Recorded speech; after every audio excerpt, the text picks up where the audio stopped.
like just understanding the importance of parenting. And that's a great transition into the R. Kelly situation, because we've been talking about it, man, ad nauseum for over a week now since the Lifetime special. And it's funny because Lifetime didn't give us anything that we didn't already know. It just almost made people hate him more. And I'm not justifying any of it. I'm not saying any of it is right. I'm not saying any of it is wrong. We'll keep it 100% objective. We gave our 1-2 on a million times when it comes to this.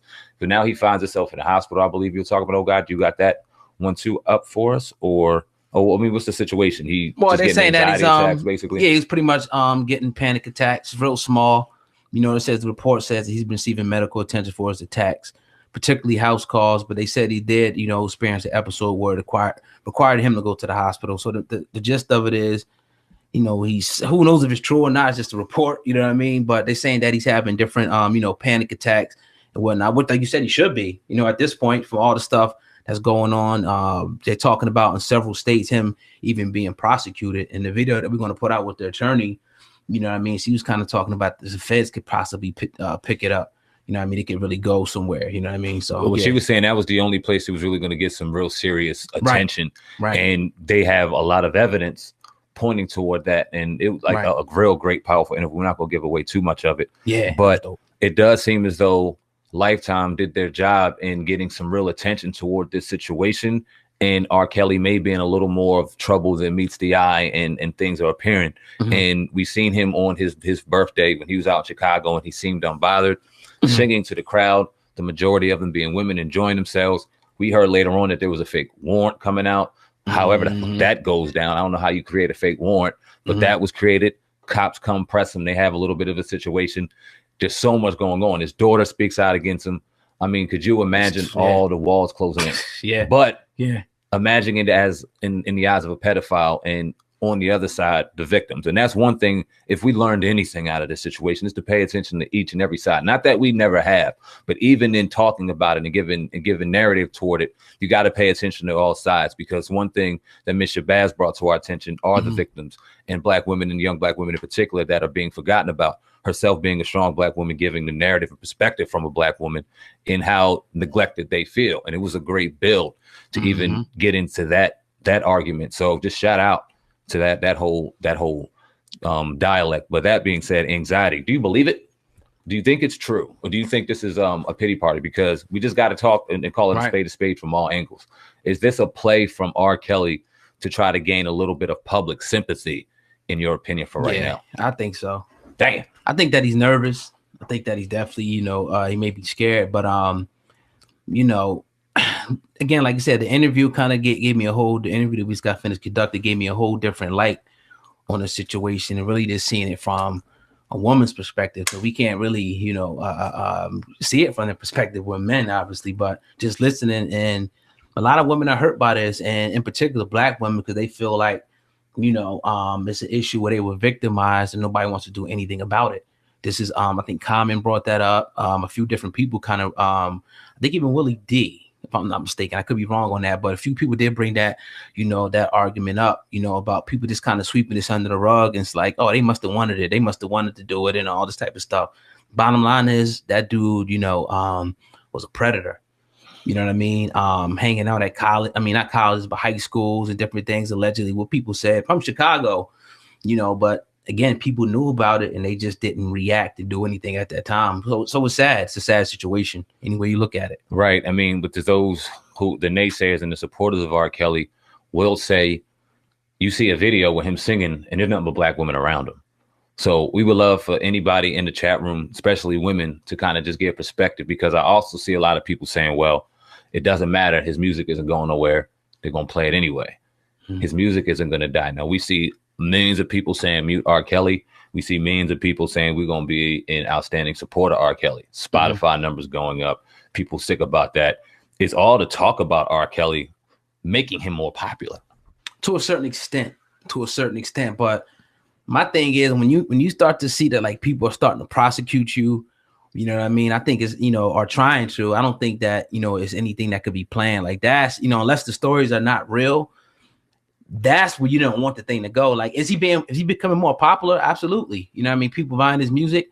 Absolutely. We see that. People, it was even a thing I seen on Instagram where it was women saying that allegedly saying take me hostage. They want to go hostage. Did you see that? Yeah. You know what I mean? So it's just like, you know, this is this is not to laugh at it, but just the irony of it, you know, in a society that we live in, that would happen. You would have women who say, you know, take me, you know what I mean? Of course, they probably, you know, of age women, but it's not a laughing matter because he, you know, was known to take women who were not of age, you know what I mean? And like the attorney was saying, there's no excuse, you know, for that. You thinking their body parts being developed. You as an adult have a duty to protect children. And when you're trying to bring them in and have sex with them, I mean, you a pervert. You need to be locked up, dog. That is what it is. There's no really excuse for it. Indeed. I hear you on that. I'm going to jump to the chat room real quick. Yes, sir. Miss Lucas, I don't know how to say your first name, love, but I still love his music. I don't give a F. Then we got Nia Betha. I'm believing that's a female as well. If it's not, I apologize. They asking for other victims to come out and tell their story, and they aren't looming for any forensics. So the case is going to be off hearsay. That's scary. And that's damn near the same identical thing as Bill Cosby. We see him sitting in jail for 10 years. Now, we taken a lot of criticism over this week.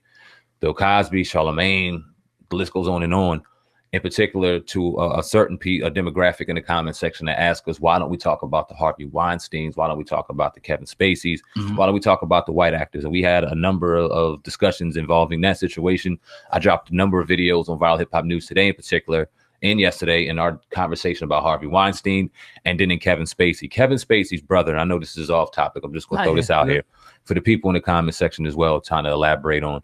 Kevin Spacey's brother came out today and said that his brother, Kevin Spacey, is worse than Weinstein and Bill Cosby, that he has a history and that he has a past stemming back from their childhood when he was sexually abused by his father, and his narcissism and his belief that he is invincible and that he plays the characters that he portrays on the movie keeps him invincible to where he can do whatever he wants. Now, he has 30 counts of sexual assault, one being in Massachusetts where he groped a 16-year-old boy. Talk about him real quick. And just I know you don't know too much about Kevin Spacey, but just talk about the separation between a Kevin Spacey in Hollywood and an R. Kelly.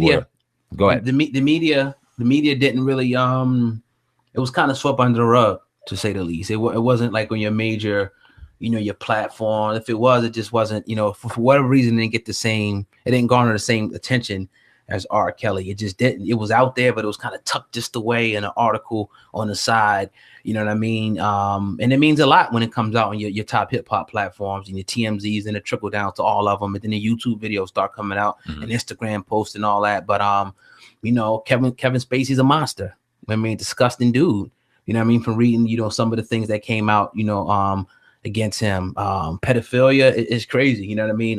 But again, for whatever, I don't know. I can't really explain why people just really didn't, you know, maybe because we don't really relate to him like that. Like, we see him in a few movies, but, you know, we rock with R. Kelly. We know all his music. Maybe I could think of that. But yeah, he's just, you know, a person that should, you know, should go to jail too, go to prison for a long time. Definitely. And I think that's the difference. Like, when we talk about people in our culture, we got to keep in mind, we're not trying to do it in particular to bash our culture. That's the people directly who we're in touch with. When we talk about a Bill Cosby, when he's been sitting in our living room, our whole childhood and most of our adulthood, it's not hard to sit there and talk and give your opinion on what's going on with that while delivering the day-to-day news involving his case. It's not hard to talk about R. Kelly when you've been listening to his music since public announcement and been listening to his writing for years and years on end. But knowing the terrible and troubled past he has going on, from the sex tape to Aaliyah to now the Docuseries, and just to go back and just bring it back full circle and him having anxiety and dealing with anxiety. And you saying, is it a way of him getting kind of the media or the public back in his favor? I would have to also kind of agree with that, because of course you're going to have anxiety, but you're not, I mean, hospitalized for anxiety attacks. I mean, you just can't breathe and your chest is tight. Is this going to give him a heart attack or anything like that? I mean, and not to jump to any conclusions, because we don't want to see anything like that happen, but God forbid the terrible circumstances happen where R. Kelly really finds himself sick or in some imminent danger. What do you think the public reaction is for that? I don't think they'll care too much. Again, he could be experiencing a lot of things that we don't know. Maybe death threats. We know how crazy people are. All types of stuff. I mean, he's been like the number one trending story for a while now. The headlines keep dropping. He keeps trending. You know, and people just typing in, wanting to know about R. Kelly on major search engines. People want to know about that. You know what I mean? So, yeah, I mean, it probably legitimately, he probably could be going through, you know, something like that, you know, getting all types of death threats, messages, you know, people calling him all types of names. But, you know, there's also been stories of him maybe about the flee to Africa, all types of different stuff, man. I don't know. I just think that, you know, if, in fact, this is true, which it looks like it is. I mean, from all indication, this brother definitely should be going to jail. You know what I mean? And the thing is, like, when people say, oh, these people is no evidence, it's scary. Yeah. But if it's true, it's true. He needs to be held accountable for that. You know what I mean? If he's telling you through his song, he called himself the Pied Piper, dude should be locked up, man, period. At least he has it. It doesn't, well, I honestly assume that he doesn't have a very good and strong circle around him and to keep him grounded and things like this. What do you see his next move even being from this? Because you've seen him in his attempt on Facebook to try to negate a lot of the people's testimonies, having receipts, so to speak, on a lot of their. They took that page down. When they took that down. Right. You see his former manager or his manager maybe being investigated for throwing threats against the Savage family. It seems like all the walls are closing in on him. But at the end of the day, is there anything really substantial going to happen? Like we talked to with Ms. Shabazz, attorney at law in New York City. She was saying that Georgia can do what they want. Yeah, that looks good. But unless this goes to a federal case and a federal indictment, there's no real weight on it. Yeah. And then we also have people in the comment section going, there's no forensics going on. There's no real substantial evidence going on to really indict or put him in a situation where he has to fight for his life because of this. All we're going off right now is hearsay. And it may be a substantial amount of hearsay. And we all might have knew this 30 years ago, but he went to jail he went to trial for that. And he was found innocent for that. Yeah, beat it. Yeah. He beat it. And like Ms. Shabazz said, just because innocent, and what she say? She said, just because you were found innocent, not guilty, does not mean you're innocent. Right. That's a great point. True. Just because you were found not guilty does not mean you were innocent. That just means a jury could not find the substantial enough evidence enough to say that you're guilty. Very, very gray area. Right. So we all seen the truth, but what do you think happens out of this? I don't think anything's going to happen, you know, unless the feds pick the case up. You know, I think it's going to be one of those things that comes and goes. You know, two more weeks, it'll be somebody else in the spotlight. We'll forget all about this. Sales to trickle, you know, it'll go down again. More people. We talked about the Michael Jackson, you know, it's only